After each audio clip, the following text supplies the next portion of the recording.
सुदर्शन आगे गर्नुहुन्छ केदारजी यसरी सप्तऋषिहरूले पार्वतीको विदाई गर्न आग्रह गरेपछि शोकाकुल हिमालयले सेनालाई तयार गर भने पार्वतीलाई ढुङ्गा गहना र अन्य श्रृङ्गार सामानले सिँगारियो। प्यारी छोरी पार्वतीलाई पठाउनु भन्दा पर्दा विछोडको पीडालाई सम्झेर ती मेनका हिमालयका सम्बन्धीहरू रुन गराउन लागे। बेहोस हुन थाले। मुर्छा भए। विदाई गर्दा छोरीलाई दिनुपर्ने अर्को उपदेश मेनकाले दिइसके।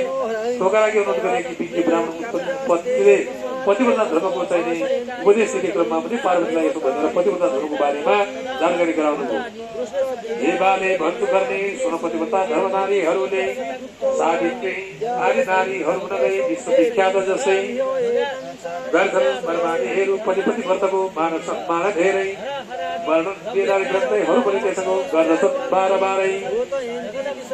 अब सावित्री आदि जुन अहिल्या सावित्री आदिले गरेको जो पतिव्रता धर्मको परिणाम फल हो त्यो चाहिँ यहाँ देखाएको छ। अब त्यो भनौँ भने धेरै लामो जान्छ।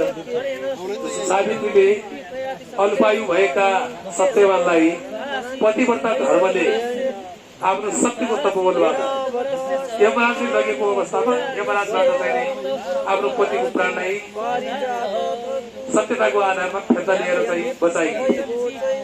तात्पर्य के हुन्छ भने पतिव्रता नारीको धर्म यदि गरिएको भयो भने पुरुषको आयु बढ्छ। पुरुषको आयु मात्र होइन, सम्मान बढ्छ, स्नेह बढ्छ, सबै कुरा बढ्छ। त्यसैले पतिव्रता जस्तो धर्म अरू धर्म छैन जुन सत्यतामा पनि र फेरि